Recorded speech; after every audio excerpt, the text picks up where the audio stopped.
आप सभी को नमस्कार। मेरा नाम नंदलाल साहू है। मैं जांजगीर चांपा से बिलोंग करता हूं। वर्तमान में मैं गुरु घासीदास विश्वविद्यालय से पीएचडी कर रहा हूं। मेरा क्वालिफिकेशन है एम.कॉम, बीएड, सीए फाइनल, 4 बार नेट क्वालिफाई और सीजी सेट क्वालिफाइड हूं। तो सहस्त्र ई एजुकेशन प्लेटफॉर्म में आपका बहुत बहुत स्वागत है। तो मैं लेक्चरर कॉमर्स का टीचर हूं। लेक्चरर कॉमर्स के बारे में आपको मैं कुछ बताना चाहता हूं। तो आप लोग को सबको पता है कि जो लेक्चरर कॉमर्स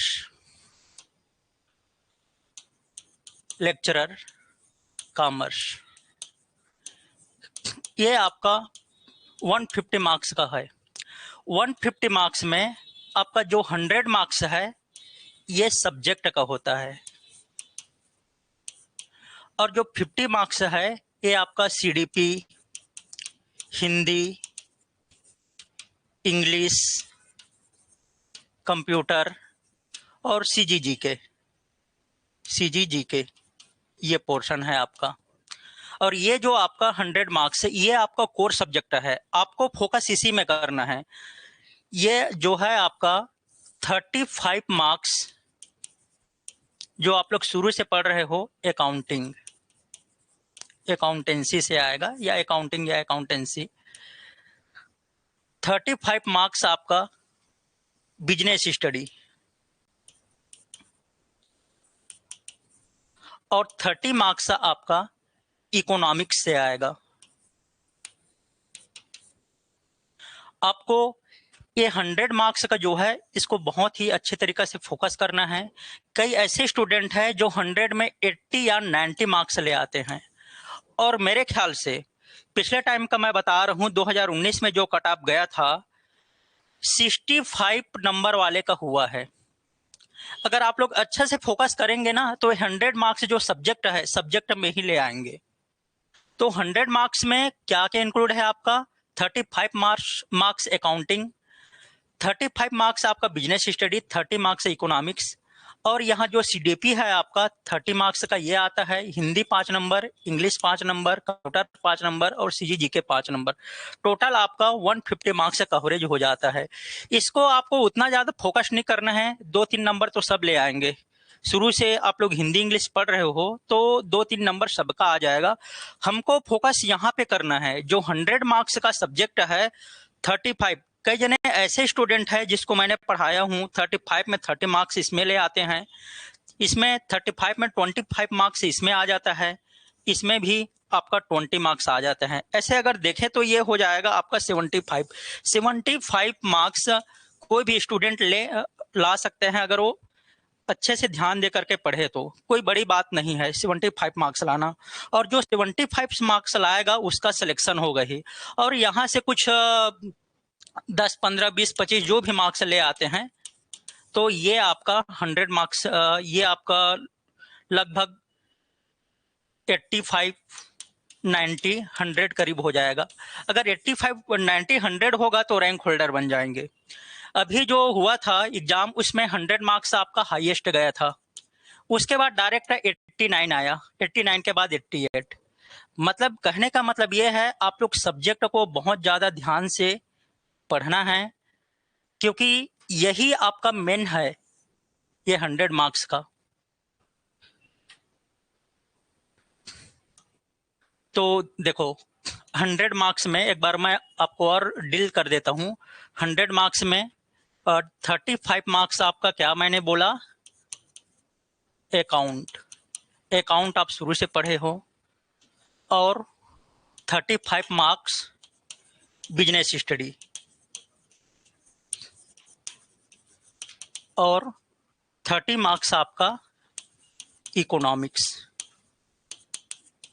इसमें फोकस करना पड़ेगा। तो मैं आपका ये जो 100 मार्क्स है इसी को पढ़ाऊंगा और आपका पूरा कोर्स कवर करूंगा। 100% कोर्स कंप्लीट होगा। इससे पहले मैं कोचिंग दे चुका हूं, 2019 का कोचिंग दिया, अभी आपका 2023 में जो पोस्ट निकला है उसमें भी कोचिंग दिया। यहाँ पे हम लोग का बहुत ही स्टूडेंट सिलेक्शन हुए हैं, लगभग 15 से 20 स्टूडेंट लेक्चरर बने हैं। ठीक है, इसमें तो ओबीसी का पोस्ट ही नहीं निकला था, ओबीसी और जनरल का पोस्ट ही नहीं निकला था। ठीक है। तो हम लोग ओनली कुछ लोग 2-3 लोग ही हुए हैं जो एसटी एससी लोग थे, और बाकी लोग ओबीसी और जनरल का नहीं निकला था, तो इन लोग का नहीं हो पाया। तो मैं कुछ आपको आज नया टॉपिक स्टार्ट करने वाला हूं, अकाउंटिंग इक्वेशन। जो अकाउंटिंग इक्वेशन देखो, अकाउंटिंग इक्वेशन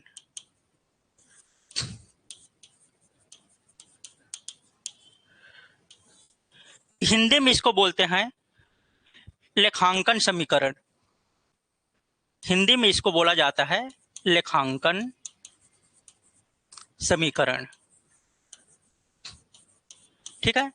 जो अकाउंटिंग लेखांकन समीकरण अकाउंटिंग इक्वेशन पे बेस्ड है। इक्वेशन मतलब आप लोग जानते हो, इक्वेशन मतलब ये होता है x plus y is equal to 6। Suppose हमको x का नंबर पता है 2 है, तो y का वैल्यू कितना हो जाएगा?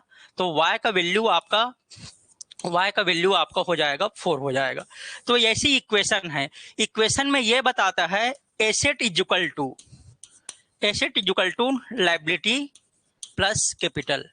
यहां से एक दो क्वेश्चन आना ही है। असिस्टेंट प्रोफेसर में भी यहां से एक दो क्वेश्चन आया था, अकाउंटिंग इक्वेशन का जो क्वेश्चन है उससे आया था। यहाँ पे हम लोग कैपिटल इज इक्वल टू क्या लिख सकते हैं? Asset minus liability. Liability is equal to क्या लिख सकते हैं? Assets minus capital. तो क्वेश्चन ऐसे आता है कि कौन सा करेक्ट है, विच वन इज करेक्ट। ऐसी ऑप्शन में दे दिया रहेगा A B C D all of the above, या कोई ऐसा रहेगा जो गलत रहेगा, उसको बता दिया जाएगा कि कोई एक गलत रहेगा, है ना। तो विच वन इज नॉट करेक्ट, ऐसी टाइप का क्वेश्चन आता है अकाउंटिंग इक्वेशन में। तो अकाउंटिंग इक्वेशन में हम लोग देखते हैं accounting equation based on sum rule. जो आपका लेखांकन समीकरण कुछ नियम पर आधारित है। तो कौन कौन से नियम पे आधारित है, ध्यान देना है। पहला नियम आपका,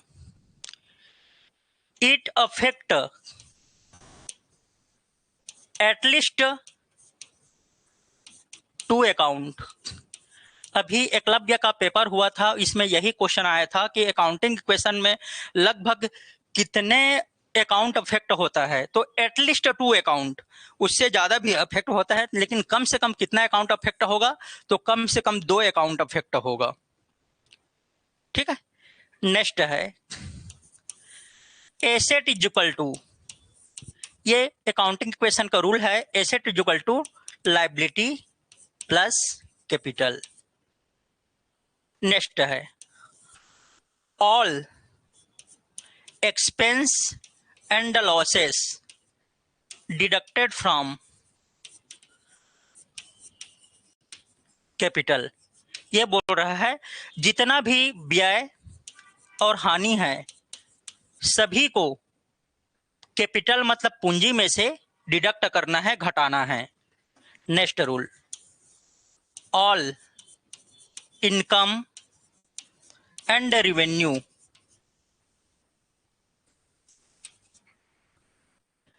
एड बैक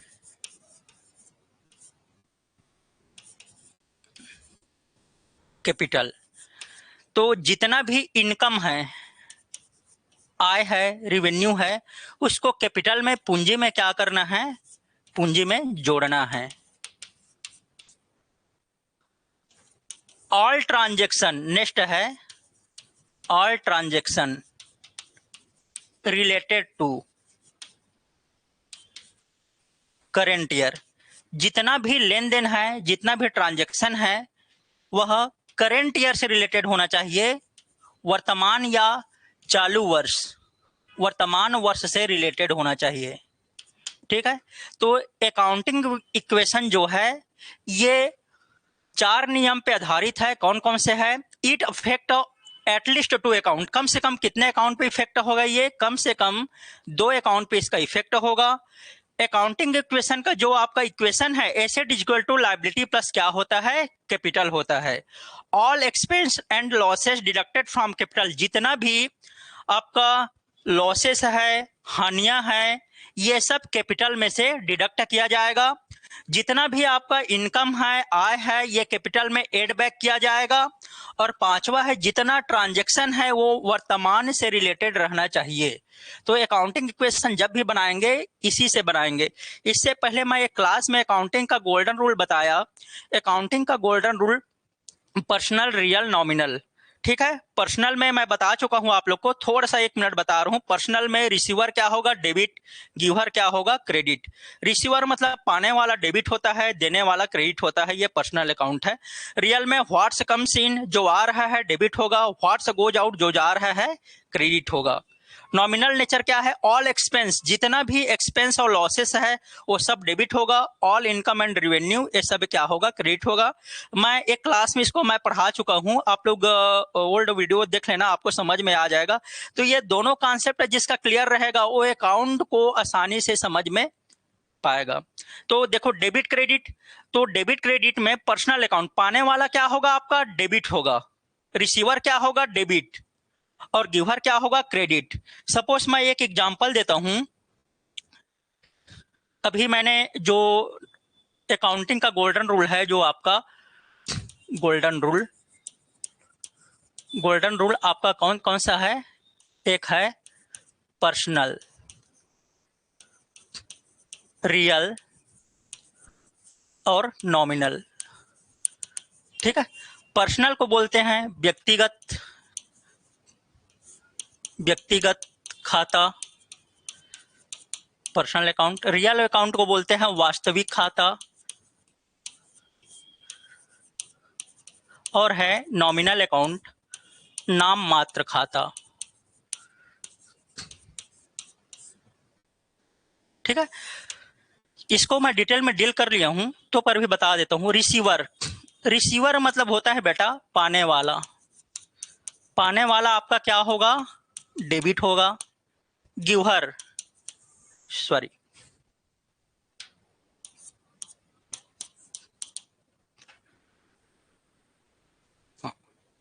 गिवर, ये आपका गिवर है, क्रेडिट होगा। देने वाला, देने वाला क्रेडिट होगा।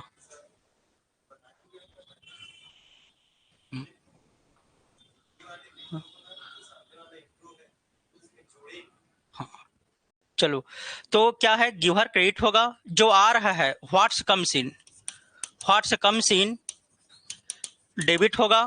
What's goes out, what's goes out credit होगा। ठीक है, जो जा रहा है क्रेडिट होगा।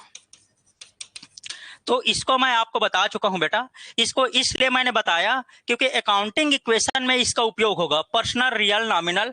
तो अकाउंटिंग इक्वेशन में हमको ये देखना है कि कौन सा पाने वाला है, कौन सा देने वाला है, कौन सा आ रहा है, कौन सा जा रहा है, कौन सा एक्सपेंस है। ऑल एक्सपेंस और लॉसेस, जितना भी हानि है और व्यय है आपका, ये डेबिट होगा। और ऑल इनकम एंड रेवेन्यू, जितना भी आपका आय है, ये आपका क्या होगा, क्रेडिट होगा। इसको मैं बता चुका हूं, आप लोग पिछले वीडियो में देख लेना। तो अकाउंटिंग इक्वेशन का एक क्वेश्चन देख लेते हैं बेटा। अकाउंटिंग इक्वेशन में मैंने बताया आपको, एसेट इज इक्वल टू क्या होगा, asset is equal to liability plus capital. आजकल एक नया ट्रेंड चल रहा है, एसेट इज इक्वल टू और क्या होगा, एसेट इज इक्वल टू। देखो अब क्वेश्चन में ये कॉमन हो गया है, इसको जनरली अब नहीं पूछा जा रहा है। तो asset is equal to internal liability plus external liability, ऐसा भी क्वेश्चन पूछा जा रहा है। ठीक है, तो ये भी अकाउंटिंग इक्वेशन है। एसेट इज इक्वल टू, और इसका नाम है internal liability plus outside liability. कई बार क्वेश्चन में liability is equal to asset minus capital ऐसा भी दिया रहता है, वहां पे आपको कंफ्यूज नहीं होना है। तो एक क्वेश्चन हम लोग देख लेते हैं।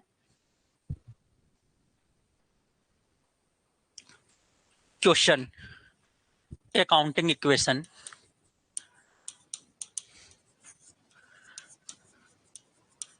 ध्यान से देखते जाना है आपको।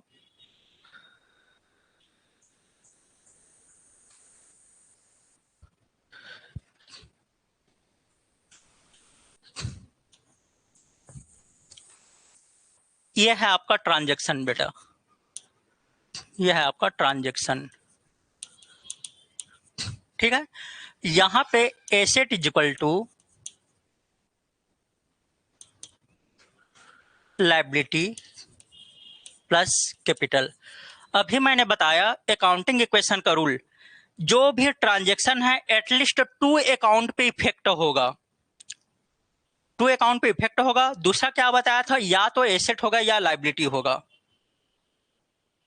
और तीसरा मैंने बताया कि इनकम को क्या करना है, ऐड करना है, और लॉसेस को कैपिटल में, एक्सपेंस और लॉसेस को कैपिटल में से माइनस करना है। तो पहला एंट्री है बिजनेस स्टार्टेड विथ कैश ₹1,00,000। तो इसका एंट्री होगा बेटा cash account debited to capital.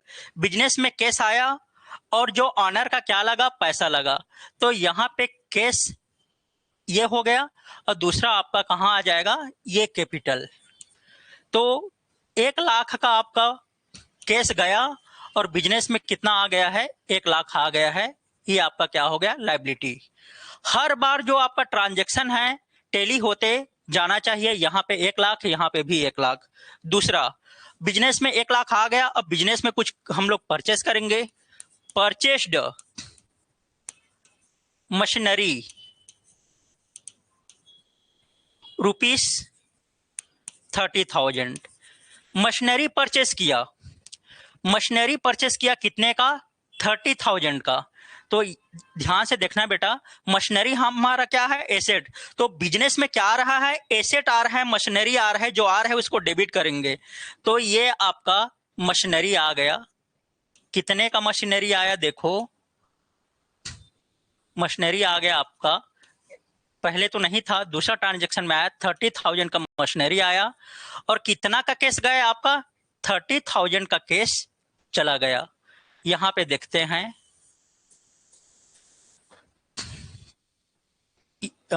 यहां पे कोई इफेक्ट नहीं पड़ा, तो इसको 0 लिख दो। आपका कैपिटल 1,00,000 अब बिजनेस में खड़ा हुआ है, केस आपका 70,000 हो गया, और मशीनरी आ गया 30,000। टेली कर लो, यहाँ पे भी 70 + 30 1,00,000, यहाँ पे भी 1,00,000। हर बार जो ट्रांजेक्शन है इक्वल होते जाएगा।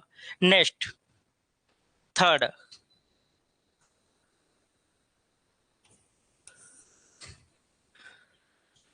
परचेस्ड गुड्स ₹20,000 फ्रॉम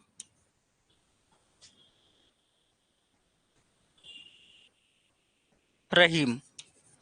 रहीम से कितने का माल खरीदा बेटा, तो रहीम से 20,000 का गुड्स खरीदा। तो यहाँ पे गुड्स जो खरीदा है ये क्रेडिट में है, यहाँ पे कैश मेंशन नहीं है। देखो यहाँ पे परचेस्ड मशीनरी 30,000 ऑन कैश बोल देता हूँ, या कई बार यहाँ पे नेम नहीं दिया है, तो आप ये समझ लेना कि ये इसको कैश में खरीदा है। यहाँ पे क्रेडिट में खरीदा है, परचेस गुड ₹20,000 फ्रॉम रहीम। तो रहीम से कितना का खरीदा है, 20,000 का, तो ये क्रेडिट में है। तो ध्यान देना, क्रेडिट में खरीदेंगे तो एंट्री क्या होगा, पहले तो गुड्स मतलब ये हमारे बिजनेस में स्टॉक आ गया। पहले स्टॉक नहीं था तो यहाँ पे 0 0 0। अभी आया स्टॉक, कितने का स्टॉक आया, 20,000। और कैश में नहीं खरीदा है, ये क्रेडिट में खरीदा है, ये रहीम से खरीदा है। ठीक है, देखो ऊपर में ऐसा कुछ मेंशन नहीं था कि किससे खरीदा है, तो हमको ये मानना है परचेस गुड ₹30,000, तो ये कैश में खरीदा होगा। लेकिन यहाँ रहीम से खरीदा है, उधारी में खरीदा है। जब भी उधारी में खरीदते हैं तो क्रेडिटर अकाउंट खुल जाता है। कौन सा अकाउंट खुलेगा, क्रेडिटर अकाउंट। पहले नहीं था तो 0 कर दो, 0 कर दो, पहले नहीं था 0 कर दो। अभी आया है आपका 20,000 का, जो गुड्स किस में खरीदा है, क्रेडिट में खरीदा है, मतलब उधारी में खरीदा है। ये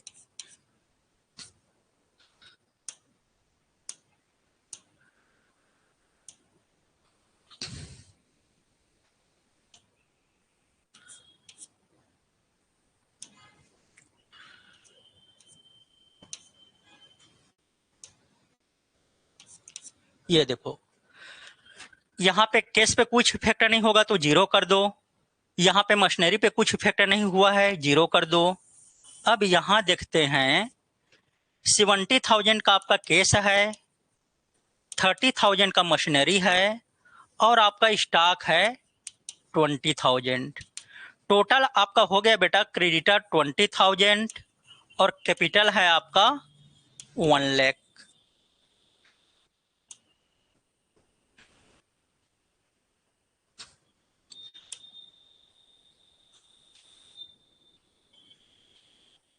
ये कैपिटल है आपका 1 लाख। टोटल देख लेना 70 और 30 1 लाख होगा और 20 1,20,000, यहाँ पे भी 1,20,000। मतलब हर एक ट्रांजेक्शन क्या होते जाएगा आपका इक्वल होते जाएगा। Next fourth entry, goods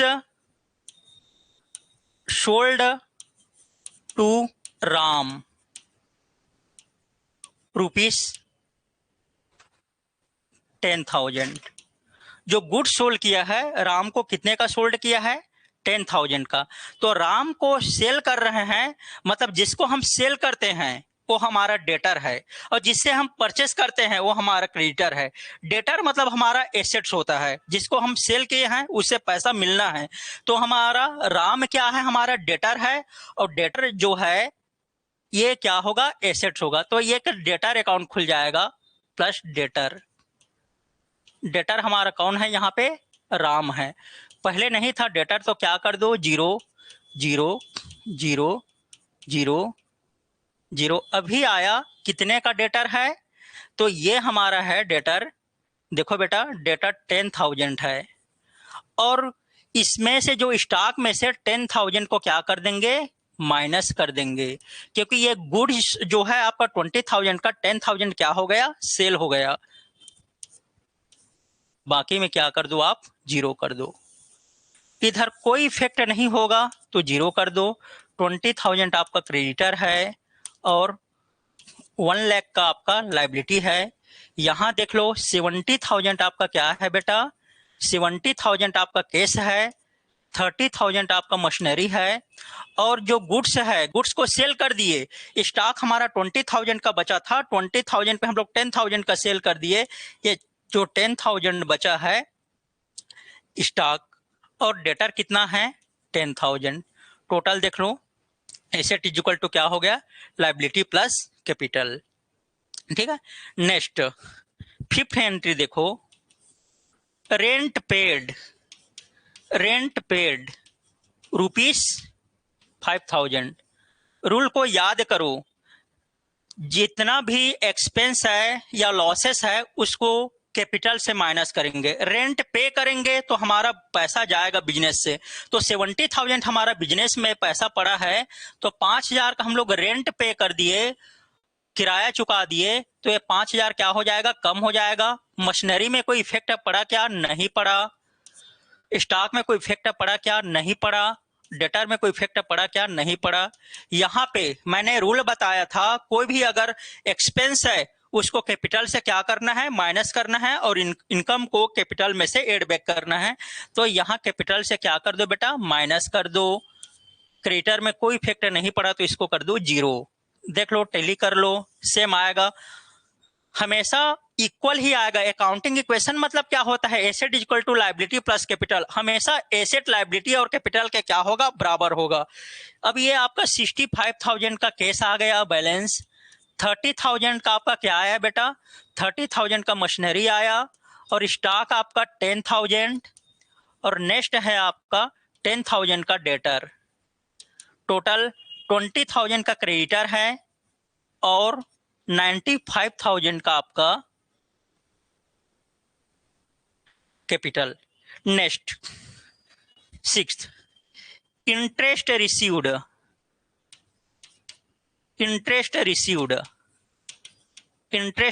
rupees 5,000, चलो 3,000 बोलते हैं, इंटरेस्ट रिसीव्ड है 3,000।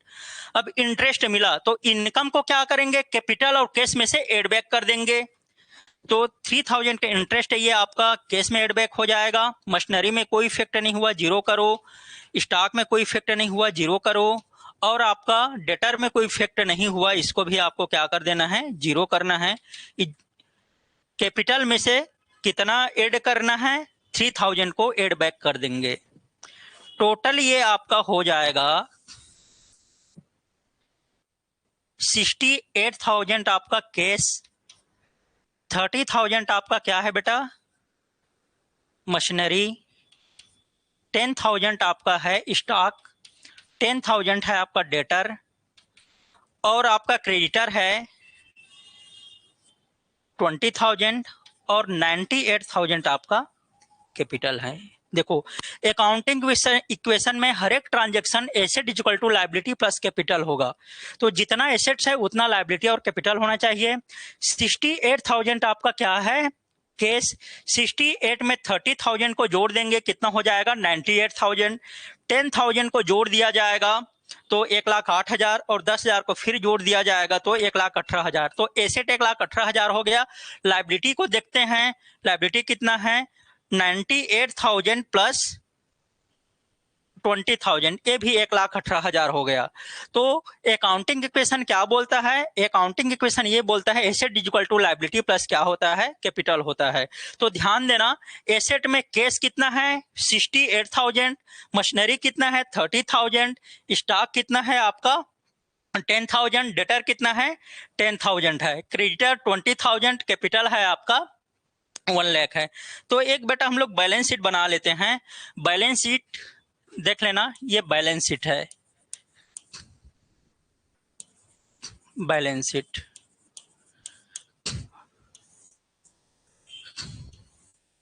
बैलेंस शीट में आपको पता होगा liabilities, amount, assets, amount.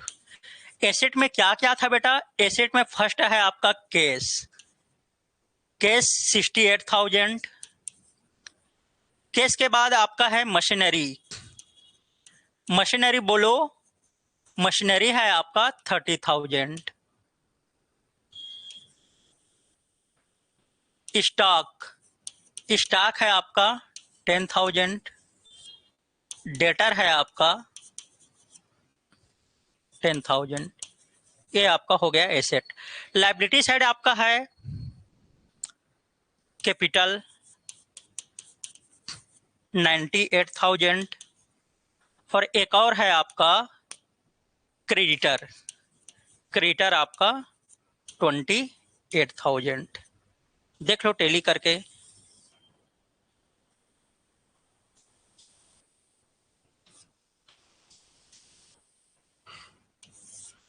Tally कर लेते हैं। टोटल है आपका 1 लाख, ये क्रेडिटर आपका बेटा 20,000 है, 1,18,000, 1,18,000। तो यही है अकाउंटिंग इक्वेशन। अकाउंटिंग इक्वेशन में क्या होता है, asset is equal to liability plus capital. इसका रूल बताया था, एटलीस्ट ये कम से कम 2 अकाउंट को इफेक्ट करेगा। ये हमेशा ये क्वेश्चन पूछा जाता है। अभी एकलव्य का जो पीजीटी का पेपर हुआ था, पीजीटी कॉमर्स का, उसमें पूछा गया था कि वो कितने अकाउंट को इफेक्ट करता है, मोर देन 1 अकाउंट, 1 अकाउंट, ऐसे करके पूछा गया था। तो उसमें ऑप्शन रहेगा एटलीस्ट 2 अकाउंट, उसी ऑप्शन को आपको क्या करना है, क्रेडिट करना है। दूसरा जो अकाउंटिंग इक्वेशन है आपका, किससे बेस्ट है ये, asset is equal to liability plus capital. हमेशा एसेट किसके इक्वल टू होना चाहिए, लायबिलिटी और कैपिटल के इक्वल टू होना चाहिए।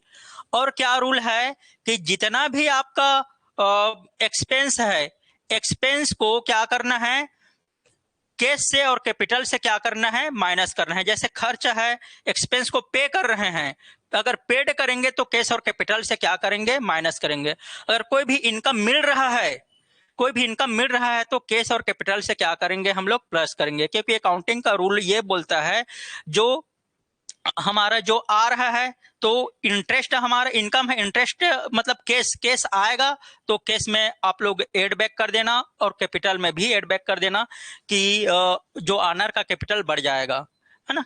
तो ये है आपका अकाउंटिंग इक्वेशन। तो अगर कुछ भी डाउट हो तो आप लोग मेरे से डायरेक्ट पूछ सकते हो, ठीक है। ठीक है दोस्तों, और हमारा जो क्लास है वो 26 से कंटिन्यू चलेगा। Thank you.